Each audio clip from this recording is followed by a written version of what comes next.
Hey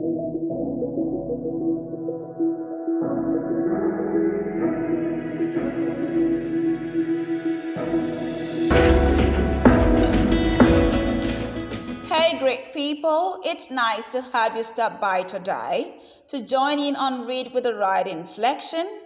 I'm your teacher, Favor. If you're just getting to know about this channel, then don't forget to subscribe so you get to see many more videos. And if you think this video was in any way helpful, then do click on the like button. So today we'll be reading a text titled Bacon and Wool. Ready? Let's begin. One not so fine day, it was raining horses and cattle.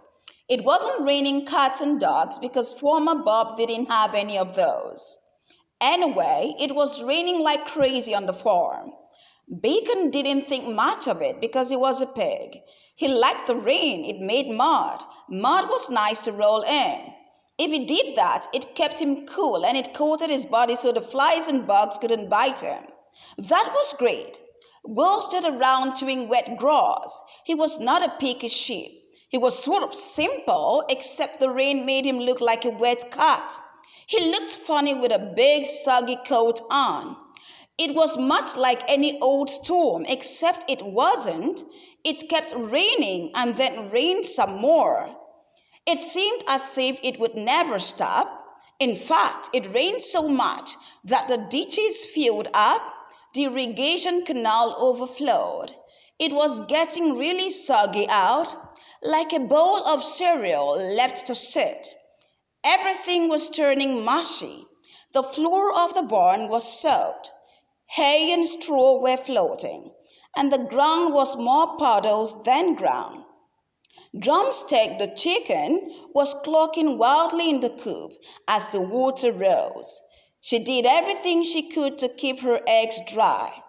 Cheddar mooed with concern, and Saddlebags the horse moved away into the pasture to higher ground when his pen filled with water. Things were looking bad, but Bacon still didn't mind. He was chubby, and he could float quite well. Will, on the other hand, struggled across the soggy grounds to keep up with his chunky friend, while Bacon floated casually along in the cool summer rain water. Will was being dragged under by the weight of his soaked wool. Bad boy! The mean old goat had the sense to climb up on his small house. Will tried to get up there too, since the water was high enough to get him over the fence and to the goat's house, but that was as far as he got. As soon as he tried to scramble up on the small shed, the goat head butted him back into the water and stomped his feet. He wasn't a nice animal. Will and Bacon made their way over to the pasture, where Saddlebags was standing high, if not dry. The rain continued to pour down, but at least up on that hill, the three of them didn't have to swim. From there, they waited out the storm. It ended a few hours later, but the water lasted 4 days.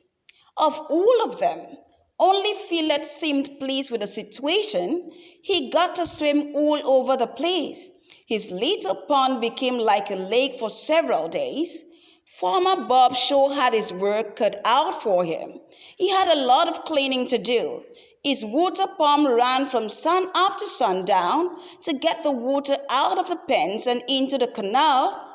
Everyone came out of the storm all right, but it was a close call for Will.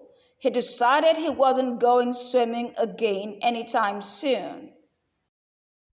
Now I'm done reading and it's your turn. I'd like you to read the text the same way I did mine, with the right voice, inflection, and diction. And if you think you would need a little more practice before reading, go back to the video and practice along with me one more time before you proceed to read.